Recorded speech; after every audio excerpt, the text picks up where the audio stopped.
The United Methodist Church is often described as connectional. This connection links local churches together into districts, districts into conferences, and conferences into jurisdictions, and ultimately the denomination as a whole. The more than 670 local churches in Kansas are grouped into 11 districts between the Kansas East and Kansas West conferences. Each district is led by a district superintendent, or DS, a clergy person appointed by the bishop for a 6 to 8 year term. District superintendents are a congregation's direct link to the conference's bishop.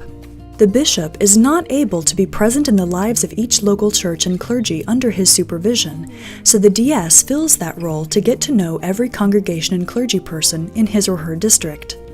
District superintendents meet with all the clergy in their district for monthly worship, learning, and renewal, helping keep clergy spiritually filled, connected with each other, and informed about district and conference issues. A DS will also meet with clergy members individually throughout the year to review the clergy person's work with their charge and coach them through any issues they might be facing.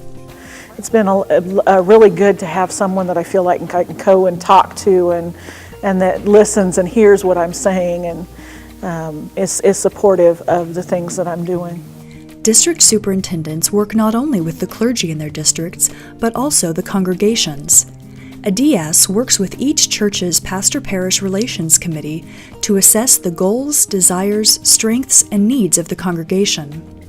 They also meet with congregations for charge conferences and sometimes with church councils and other leadership teams in the church. DSs help congregations identify strategies for reaching the mission field around them. So that the DS is the chief mission strategist for her or his district. They do a great job of resourcing congregations, of helping work with them if there's a pastoral change, of holding them accountable to their vision. A DS also strives to enrich and connect the churches in their district through learning and training events. All of this interaction, both with clergy and with congregations, is critical when it comes to the appointment process. District superintendents sit with the bishop on the appointive cabinet, and while the bishop is ultimately responsible for the final decision on appointing pastors, he relies heavily on the district superintendents to help him understand the gifts and needs of the churches and clergy under discussion.